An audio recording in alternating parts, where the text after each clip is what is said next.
Are you complaining about being on video? No. No, He's about her complaining cake. about the video we're watching about Oh, the yeah. Lay's cake. A lot of those videos take, I don't know, they go through like 50 attempts to get that one perfect shot. Right? It's just crazy. It fascinates me how much time and money people like to spend sometimes on, just make a video. getting a few hundred likes on Instagram. I get that. Awesome. So, perfect. It's about 3 o'clock. So we're going to talk a little bit about a couple of things. First, we're going to start off with something basic like how to make a paper cone. I know you probably did it in year 1. Probably the memories have faded away. So this is going to be a quick refresher. Alright, we're going to talk about how to make a paper cone. I'm going to talk to you about how to temper chocolate. So I'm going to give you a demo, tempering chocolate, because we're going to use tempered chocolate to make a chocolate garnish for the cake. Alright, so each and every one of you is going to have to temper your own chocolate. Fun times. Alright, now we'll talk more about that. Once the tempering is done, my garnish is ready. I'm then going to grab my cake from the freezer. I'm going to show you how to do the drip around it. And even though it isn't the video, I'm just going to show you how to do that. Got some buttercream here. I'm going to do some rosettes on that too. Alright, and then I'm going to show you how to place the garnish on. Alright. Once the garnish is placed, I'm going to show you how to do up a sample plate of what I'm expecting for the chocolate caramel cake. You can use the same technique. You have to use the same technique to plate it exactly the same, replicate this plate. I'm not going to place the cake on there because my cake is just not, cold enough for me to be able to slice it. Right, so I'm just going to show you the plate, and then tomorrow hopefully I can show you how to put the cake. Perfect. Can you see me mixing through that? Is it I can see your waist. Okay, as long as you can see what I'm doing. Awesome. So, start off with paper cone. Alright, the first thing is how you cut that sheet of paper. So what you want to do is grab a nice entire sheet of parchment paper, and you're just going to fold it into half. Use a bread knife, as that cuts much nicer. Right. Now you're going to fold that half again into half.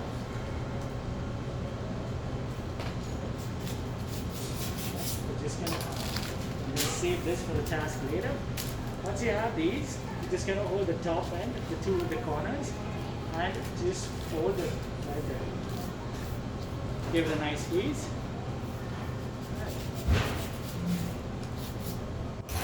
That's it.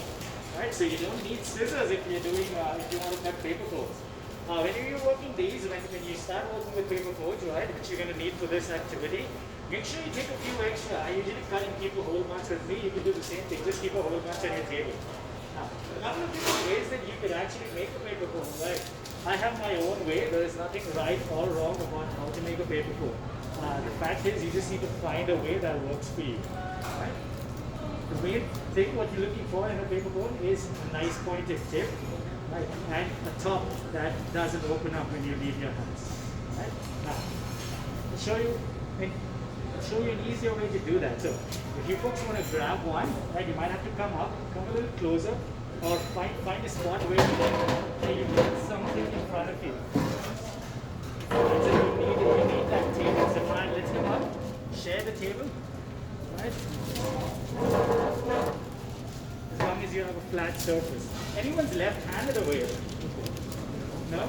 Left-handed? I'm sorry for you guys, I don't know how to teach you. Left-handed? Oh, no, I'm kidding. We'll have to do one on a more one-to-one basis, so you can still follow along. So, what are you going to do first is grab the sheet. You see this long end, right? That's going to be on your right. The short end is going to be up top. Right? The long end's on your right, short end up top. Perfect. Everyone's good? Awesome, perfect. Now you're going to grab the tip, the point, and you're just going to fold it towards the top and give it a nice squeeze. So, here.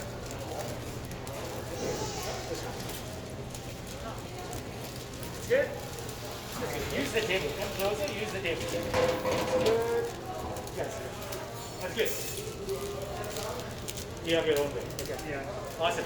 So once you get that first fold, folks, that freeze there, that's where you're going to fold again. So just continue folding on that. As you fold, just make sure the bottom is still nice and pointed. That shouldn't open up. Right, perfect. Very good. Yeah, keep going. Yeah, keep folding it. Like this, yeah. It's good. Yeah, keep folding it till you reach the very end. As you do that, just make sure the bottom stays nice and pointed.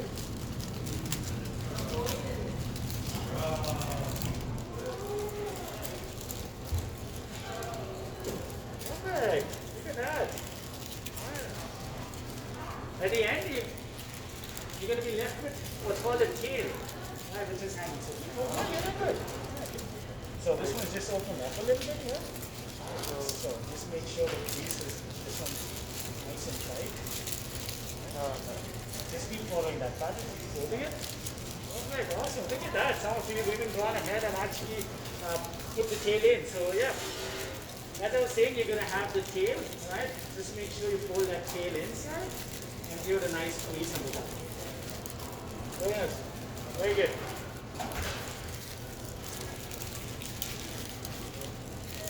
Good, it's good. Someone's got their oven buzzing. Very nice, very nice. Yeah, Len, that's awesome. Perfect. That's bleeding okay? Yeah, that looks good. Oh, very nice, very nice, very nice. Huh? Perfect. So you've got your own way, but you can practice again, and then you should be able to kind of get that. I don't want to confuse the rest. Yeah, awesome. Perfect. So once you get more comfortable with doing that, guys, you can just do it by hand, right? So it's the same concept again. This time you're just holding your thumb at the bottom over there, turning that in, and then you just rotating it, right? So it's great to start off with that technique, and once you get more comfortable, your hands will it's just muscle memory. You'll be able to do it over and over again without issues. Awesome, perfect. So we're going to leave that on the side. And we're going to talk a little bit about tempered chocolate. Anyone tempered chocolate before? Jasmine did it. Awesome. Was it at work or your one? Your one? Alrighty. So this here, folks, is couverture chocolate. This is the real deal, right? Really good quality couverture chocolate. It has cocoa butter in it. Now, why do we temper chocolate? Right, because if you don't get the cocoa butter doesn't yeah, that's perfect, right? So in this chocolate, in a chocolate molecule, there's 8 different types of crystals, right? Each and every one of those crystals has a different temperature that it hardens at. Right? The first set of molecules, the first set in that crystal hardens up when the temperature is 29 degrees Celsius. And the final set hardens up when the temperature is 34 degrees. Right? The idea is you need to set one base level, or you need all the molecules to be at one even temperature, so that your chocolate will harden up at room temperature and it will have a nice shine as it does. If you don't have them at an even consistent temperature, you're going to notice what's called a bloom. That's basically like cocoa butter that is on the top. Really doesn't look very pleasant, right? So there's 2 ways that you can temper chocolate, right? This method that I'm showing you here is called tabling. So this is my dark chocolate that I melted on a water bath. You want to make sure you melt your chocolate in excess of 45 degrees, right? So once you take it above 45 degrees, all those crystals, all of them are melted, so there's no chance of it. Now we're going to drop this temperature down to 29 or below. As soon as we drop it below 29, what happens? The first set of crystals is going to begin to harden up. Right. The 29 is too cold to work with chocolate. So then you're gradually going to take that temperature up to 32 degrees. So just remember those numbers. 45 degrees is where you melt your chocolate. Drop it down to 29 and then kick it up to 32 degrees. That's all you need to do. That is tempering. Right? So in order to get that cooling quicker, you're going to use the tabling technique, right? This is a slab of marble. You could do it, if, I wouldn't suggest doing it on wood or stainless steel because it just scrapes the table. So you can either do it on a tile if you wish, but something like this is you can pick it up from Home Depot and it really does the job. So what I'm going to do is just put about 3/4 of the chocolate on there, and I'm going to use a edge scraper and my offset spatula. I'm just going to move this chocolate over.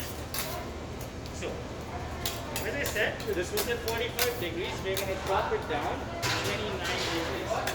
I picked this up from Costco, $15. Best $15 I ever spent. If you ever get a chance, like if you find these on discount, grab them. They're awesome. It tells you the surface temperature, especially like if you for a lot of desserts, I think it is a great tool to have. So just gonna keep spreading the chocolates. It's like ice cream. Yeah, right. And then I'm just gonna check the temperature. Right, so it's at 28 degrees now, so that was quick, right? The slab's really cold, so that's quick. So at 28 degrees, that is perfect. Now what I'm going to do is take that 28 degree chocolate and put it in there. That part over there was about 40 degrees, maybe 42. So this warm chocolate is going to help bring this cold chocolate up to about 32 degrees.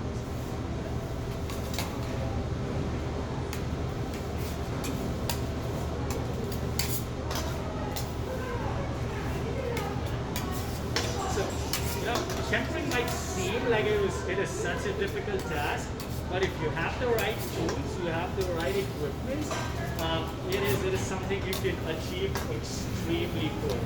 Right, it shouldn't take too long. Okay. So just gonna scoop all of this.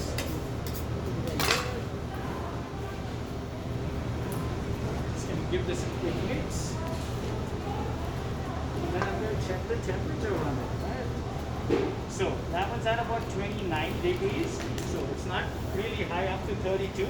So what you can do at that point is take this to a bain-marie and just give it a little bit of heat.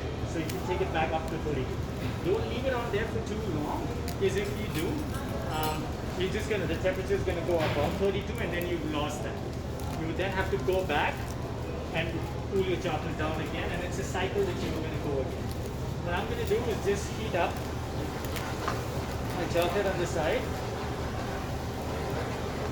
and that is going to help take it back to 32.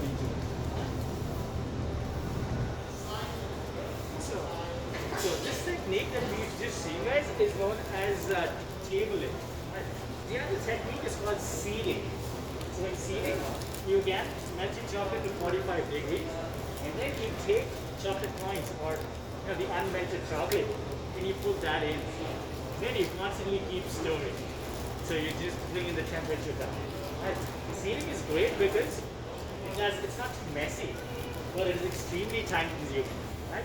Tabling for that reason is a lot faster, and you can work with it a lot quicker. Awesome. Any questions, folks, about tempering using the tabling method? So each and every one of you, I've got some marble slabs down here. Between on one table, you're going to grab a marble slab, you're going to melt your chocolate down, and you're going to temper it. Alright. Once your chocolate's tempered, you just make sure you hold it at that temperature. Right? The chocolate's going to keep cooling down. So if it's too cold, right? If you see the sides kind of been hardening up, take it to the bain-marie, just heat it up really quick. And that way you just keep, as long as you keep it in that range between 29 and 32, you're going to be okay. To make sure your chocolate is tempered, you're just going to do what's called a test. So I'm just going to dip a paring knife. I'm going to leave that on the side. That should set within a couple of minutes. It should set, have a nice luster on it. If it doesn't, it means my chocolate wasn't tempered correctly. If it does, that's always a good sign. So as you're waiting for that, I'm going to talk to you a little bit about the chocolate garnish that we're going to be doing. So we're going to be using some of these are called transfer sheets. So we buy these in, they have a design on them which is made with cocoa butter. Right? This cocoa butter design transfers onto the chocolate when you put it on. So I think it's going to be a great little color to add onto your cakes. Especially when you're doing dark chocolate, right? There's not a lot of colors that are going to work with it. So in order to do this, you're going to need your offset. So I know my chocolate's good because I can see the chocolate which is on there is already hardened up. So I know my chocolate is tempered. Just going to let that test be there anyways. Okay. So now we're going to make some little chocolate squares, right, that are about the size of this ruler. And we're going to place those on top of your cake once you have the rosettes. So I'm going to show you how that looks. But in order to start doing the garnish, what you need is first a sheet of parchment paper. And you're going to cut out the transfer sheet because you don't need the whole sheet. When you touch the sheet, you're going to feel one side is going to be smooth. That's the plastic. One side's going to be a little rough. That's your cocoa butter design. So make sure your cocoa butter design is up top. Because if you put chocolate on the other side, you're just getting a plain sheet of chocolate. There's no design coming on it, right? Okay. So place that there. Put some chocolate on it.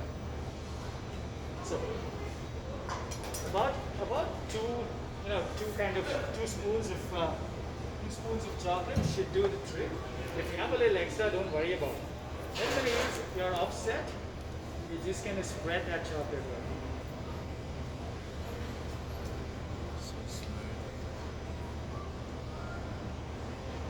Just make sure you get good coverage all around. So smooth. Nice and slow, nice and even. Make sure you've got a nice even top. Get the excess off. How's that? I'm gonna leave this on. So it is beginning to set, which is good. So with tempered chocolate, guys, you will get a little bit of time. You will get about 5 odd minutes. It doesn't crystallize on you immediately like coating chocolate does. Right, so the tempered chocolate you definitely have to. But it's always good to kind of be in your element to make sure you know what you're doing. I would suggest when you're doing chocolate, don't do any other task along with it. Because if you leave that and you go somewhere, by the time you come back, you already have a problem. Right? Awesome. So as I'm waiting for that to harden up a little bit, right, I'm just going to go grab my cake and I'm going to show you how to do the roasters.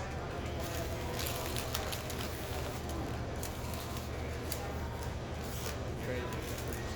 So smooth. Perfect.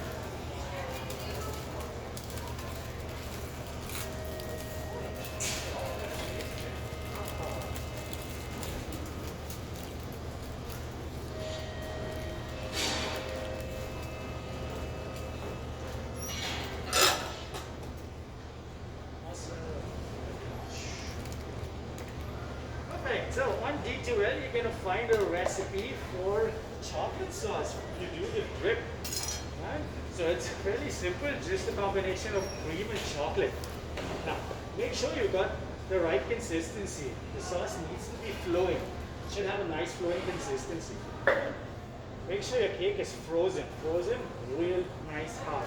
So this one is at -5 degrees. So as long as it's in a negative temperature, you're going to be okay. Now, other ways you can do the drips. If you look at the video, I did it with the piping bag. You can go that road, or if you want, you could even go with the spoon. Right, so I'm just going to do my first drip, and that is going to tell me if my cake's ready or not. So, you see, that's going to help me decide exactly how much sauce I should put. It's going all the way down. It just means I need to put a little less on there.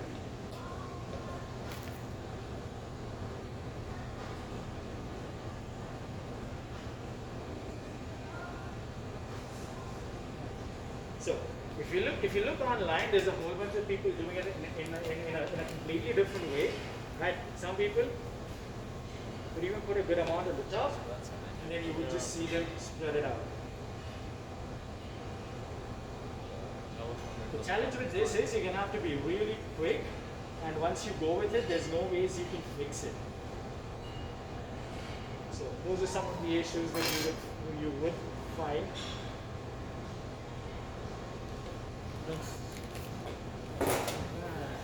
Nice.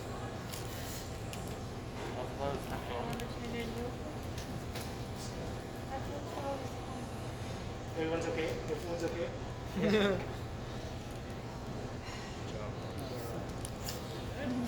So, still have a few spots that doesn't really have a good amount of drip, so I can then use the spoon. Just we're looking at, again, it's got to look natural, right? You don't want it to look perfect. It's nothing. Cakes are never perfect. Right? Awesome. As I'm waiting on that, if you notice, right, chocolate's hardened up. You see the chocolate on there, right? So it doesn't have any streaks on there. It's nice and shiny. That is a good sign. So, next up, what you're going to do is use a paring knife and peel that off.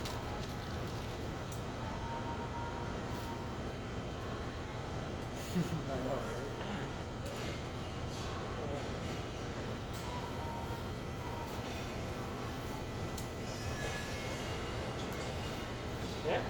Now, make sure your chocolate needs to be dry.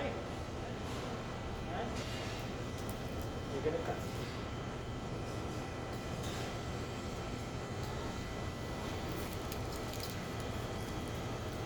Oh, we did this first. Sometimes when I do this, I just like to use the blunt side of the knife so that I don't cut through the plastic.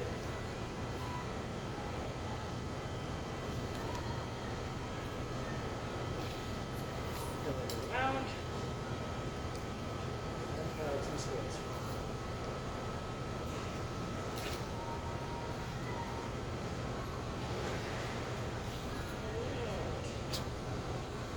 Good.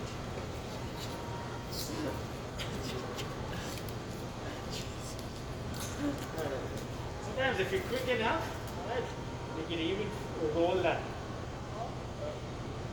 It's just there, right? It's just on the verge. Yeah, you could even roll it. Right? So this chocolate is very pliable until it hardens up completely. But for the cake, we're just gonna leave them squares. As soon as your chocolate's done, you're gonna see, we're not gonna peel it off right now because if you do, the chocolate hasn't yet crystallized completely. So what I'd like to do at this point is to just flip it over. Chocolate has a tendency to curl as it's cooling. If you leave this the other way, it's just gonna curl and not be really nice squares. So we'll leave that aside. So now getting back to the cake.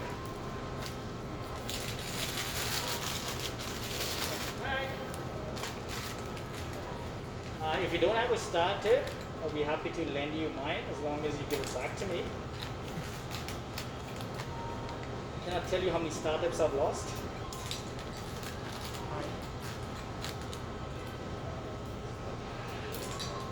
Awesome.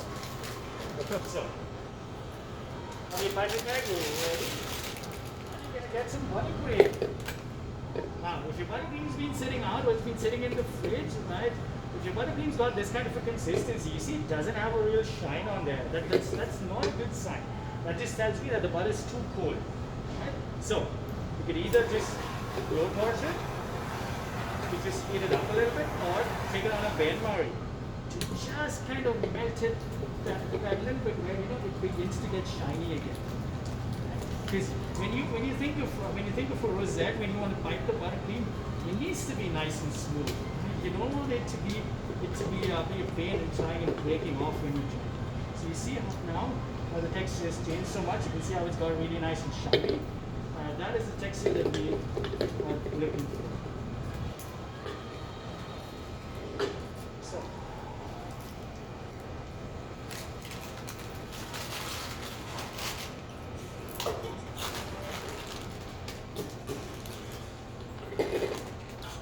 Alright, even if you are a professional at doing rosettes, I still suggest make sure you practice a couple before you actually go on the cake. Because once you commit yourself, there's no turning back from that, right? So what I usually like to do is to just use a piece of parchment paper or something where you can just practice how to do a rosette, right? So a good rosette would have a nice curve on it, right? That's not a rosette. It needs to have a swirl around it, right? And it shouldn't be sticking up like this. Yeah, that just looks like a weird rosette. So it needs to be fallen down. Right? Now, once you do the rosette, right, I like to start off from the very top. We'll do one over there. We'll do one at the bottom. So I did one at 12 o'clock. I did one at 6 o'clock. I'm going to do one at 9. One at 3. There's a little lump inside. It's good. Awesome. Now I'm going to do one in between all of these guys.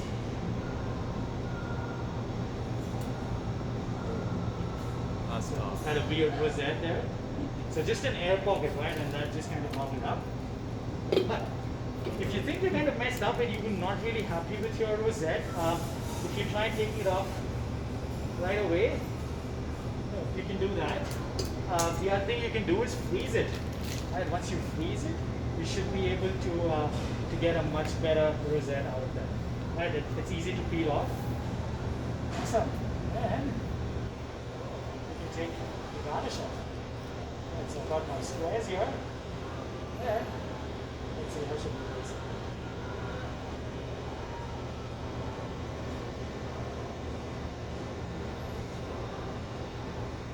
Alright, so my one of them is pretty hard right now, so I'm just going to leave them on this side. So they're just kind of balancing a little bit on the rosettes.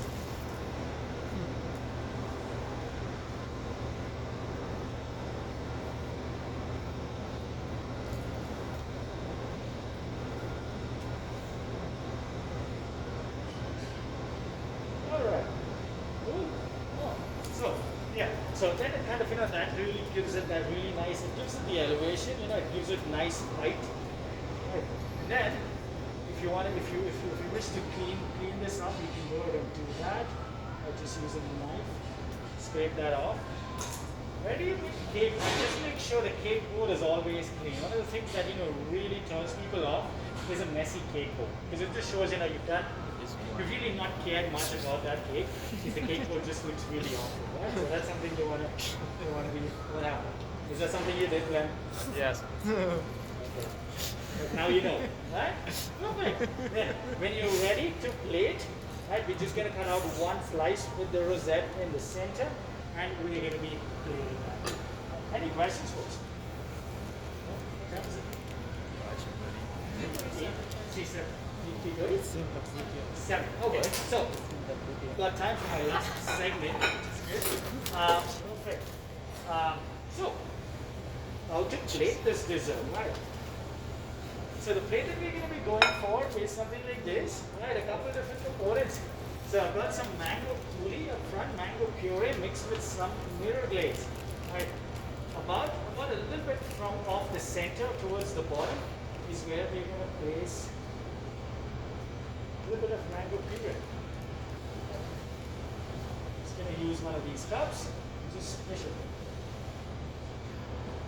And then, pick it up. Cool. So, then, make the paper mold.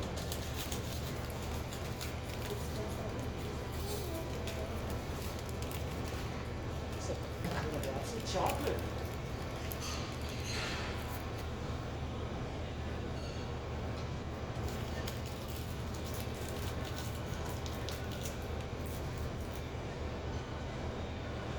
Alright. Let's cut the tip again. Very little, nice and tiny. Just make sure the chocolate's pouring out. It is. Now I'm going to do a nice little squiggly line around, right? So this is going to be something that you're just going to have to let your hands kind of do the talking. I'm not looking at it exactly. That's perfect. That's how it's got to be. That's not the idea, right? So as long as it's a nice, neat line that's not broken 500 times. I think you get the idea, right? This one here is the cherry puree, right? And I've got a little bit of I added some mirror glaze into that. Right, I'm going to use that. A tiny little drop in the center.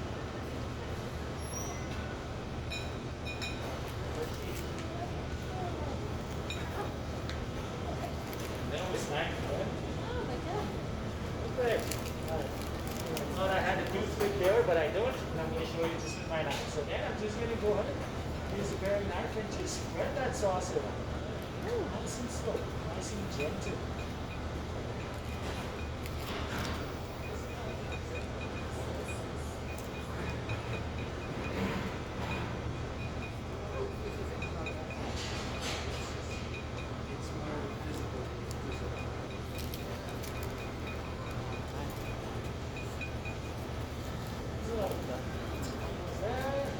Perfect. So, once I've got so one more to do.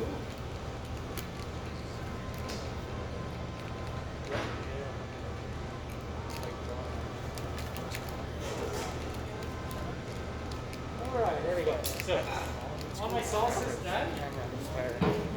And then I've got, so you're going to have two loose ends, right? One and two. So, On one side, we're going to do some berries.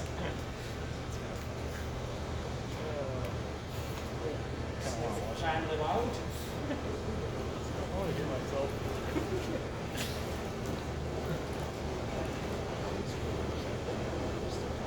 Man, that's really good though. And on the other side, you're going to do quenelle. Fun times, isn't it? Just keeps getting better. I'm seeing a little much here. Yeah. So, I know there's a few different ways to do quenelles. Those usually everyone on the line uses 2 spoons, right, and does that and keeps playing with it. In pastries, it's just 1 spoon, just 1 go. Right. So you're gonna heat your spoon up. Right. You're gonna grab a good amount of cream and take it up. And you're gonna What? just gonna quenelle it on one side. It stays? It stays? stays? So, let me show you again. Okay, make sure your spoon's not too hot. If it's too hot, it's just gonna melt your cream.